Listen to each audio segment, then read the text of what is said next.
ऐसी स्त्री कौन हुई जिसका विवाह अजन्मा पति से हुआ था। जय श्री कृष्ण बंधुओं, स्वागत है आपका एक बार फिर से हमारे अध्यात्म गुरु यूट्यूब चैनल में। दोस्तों, आज की कथा बहुत रहस्यमयी है। जो यह कथा हमने पद्म पुराण से लिया है। इस कथा में आप जानेंगे कि ऐसी कौन सी स्त्री हुई, ऐसी कौन सी देवी हुई जिसके पति का जन्म ही नहीं हुआ था, यानी जिसका पति अजन्मा था, और फिर भी उस देवी का विवाह अजन्मा पति के साथ कैसे हो गया। बंधुओं, यह सुनकर आप हैरान हो जाएंगे, परंतु इसमें हैरान होने वाली कोई बात नहीं है, थोड़ा समझने वाली बात है। तो जानते हैं उस स्त्री का नाम, यानी उस देवी का नाम जिसका विवाह अजन्मा पति के साथ हुआ था। तो बने रहे हमारे वीडियो के अंत तक। और यदि हमारे चैनल पर आप नए मेहमान दर्शक बनकर आए हैं तो आपसे निवेदन है कि हमारे इस चैनल को सब्सक्राइब कर लेना और घंटी वाला निशान अवश्य दबा देना, क्योंकि आपका एक सब्सक्राइब हमारे लिए बहुत महत्व रखता है।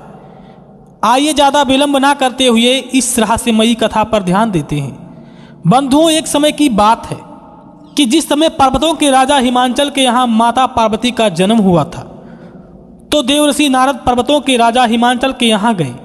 राजा हिमांचल ने देवर्षि नारद का बहुत ही आदर सम्मान सत्कार करके स्वागत किया और उनको एक ऊंचे आसन पर बिठाया। तभी राजा हिमांचल की रानी मैना मुनि के दर्शन करने के लिए महल में आई। वे लज्जा और प्रेम के भार से झुकी हुई थी। उनके पीछे पीछे उनकी कन्या भी आ रही थी। देवर्षि नारद तेज की राशि जान पड़ते थे। उन्हें देखकर शैल पत्नी ने प्रणाम किया। उस समय उनका मुख आंचल से ढका हुआ था और कमल के समान शोभा पाने वाले दोनों हाथ जुड़े हुए थे। अमित तेजस्वी देवर्षि नारद महाभागा मैना को देखकर अपने अमृतमय आशीर्वादों से उन्हें प्रसन्न किया। उस समय गिरिराज कुमारी उमा अद्भुत रूप वाले नारद मुनि की ओर चकित चित्त से देख रही थी। देवर्षि नारद स्नेहमयी वाणी से बोलते हैं, बेटी यहाँ आओ। उनके इस प्रकार बुलाने पर उमा पिता के गले में बाहें डालकर उनकी गोद में बैठ गई। तब उनकी माता ने कहा, बेटी देवर्षि नारद को प्रणाम करो। उमा ने ऐसा ही किया।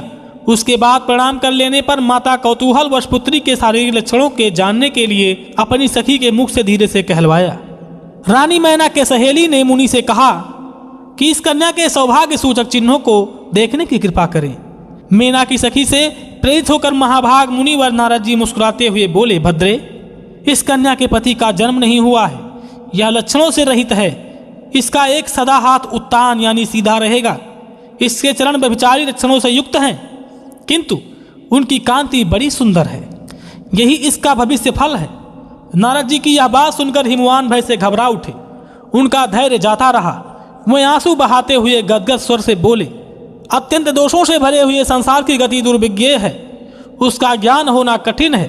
शास्त्रकारों ने शास्त्रों में पुत्र को नरक के त्राण देने वाला बनाकर सदा पुत्र प्राप्ति की प्रशंसा ही की है, किंतु यह बात प्राणियों को मुंह में डालने के लिए है, क्योंकि स्त्री के बिना किसी जीवन की सृष्टि नहीं हो सकती है।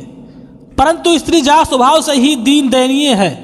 शास्त्रों में महान फलदायक वचन अनेकों बार निसंदेह रूप से दोहराया गया है कि शुभ लक्षणों से उत्पन्न सुशीला कन्या 10 पुत्रों के समान है, किंतु आपने मेरी कन्या के शरीर में केवल दोषों का ही संग्रह बताया है। ओह, यह बात सुनकर मुझ पर मोह छा गया है। मैं सूख गया हूँ। मुझे बड़ी भारी ग्लानि और विषाद हो रहा है।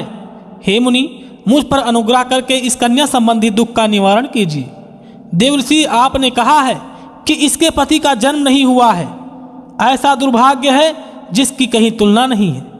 ये अपार और दुस्सह दुख है। हाथों और पैरों में जो रेखाएं बनी होती हैं वह मनुष्य अथवा देव जाति लोगों को शुभ और अशुभ फल की सूचना देने वाली हैं। सो आपने इसे लक्षणहीन बताया है। साथ ही यह भी कह दिया है कि इसका एक हाथ सदा उत्तान रहेगा, परंतु उत्तान हाथ तो सदा याचकों का होता है। वही सबके सामने हाथ फैलाकर भीख मांगते रहते देखे जाते हैं। जिनके शुभ का उदय हुआ है, जो धन्य तथा दानशील हैं, उनका हाथ उत्तान नहीं देखा जाता। आपने इसकी उत्तम कांति बताने के साथ ही यह भी कह दिया है कि इसके चरण व्यभिचारी लक्षणों से युक्त होंगे। अतः मुने, इस चिन्ह से मुझे कल्याण की आशा नहीं जान पड़ती है। इस पर नारद जी कहते हैं, हे गिरिराज, तुम तो अपार हर्ष के स्थान में दुख की बात कर रहे हो। अब मेरी बात सुनो। मैंने पहले कुछ कहा था, वह रहस्यपूर्ण था। इस समय उसका स्पष्टीकरण करता हूँ। एकाग्रचित होकर श्रवण करो। हिमांचल, मैंने जो कहा था कि इस देवी के पति का जन्म नहीं हुआ है सो ठीक ही है। इसके पति महादेव जी हैं, उनका वास्तव में जन्म ही नहीं हुआ है, वे अजन्मा हैं। भूत भविष्य वर्तमान जगत की उत्पत्ति के कारण वे ही हैं। वे सबको शरण देने वाले एवं शासक सनातन हैं और वे परमेश्वर हैं। यह ब्रह्मांड उन्हीं के संकल्प से उत्पन्न हुआ है। ब्रह्मा जी से लेकर स्थावर पर्यंत जो संसार है वह जन्म मृत्यु आदि दुख से पीड़ित न होकर निरंतर परिवर्तित होता रहता है। किंतु महादेव अचल और स्थिर हैं। वे जात नहीं जनक हैं, पुत्र नहीं पिता हैं।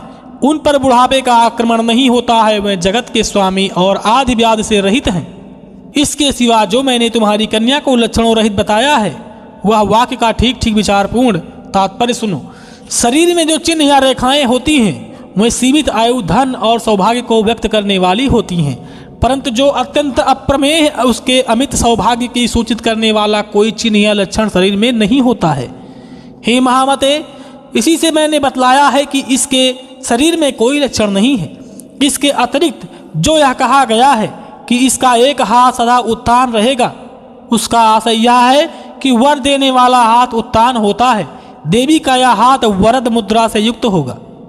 यह देवता असुर मुनियों के समुदाय को वर देने वाली होंगी तथा जो मैंने इसके चरणों का उत्तम कांति और व्यभिचारी लक्षणों से युक्त बताया है उसकी व्याख्या मेरे मुंह से सुनो। हे गिरिश्रेष्ठ, इस कन्या के चरण कमल के समान अरुण रंग के हैं। इन पर नखों की उज्ज्वल कांति पड़ने से स्वच्छता श्वेत कांति आ गई है।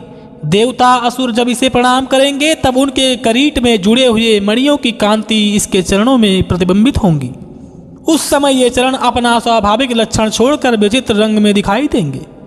उनके इस परिवर्तन और विचित्रता को व्यभिचारी कहा गया, अतः तुम्हें कोई विपरीत आशंका नहीं करनी चाहिए। हे महीध्वर, यह जगत का भरण पोषण करने वाले वृषभध्वज महादेव की पत्नी है।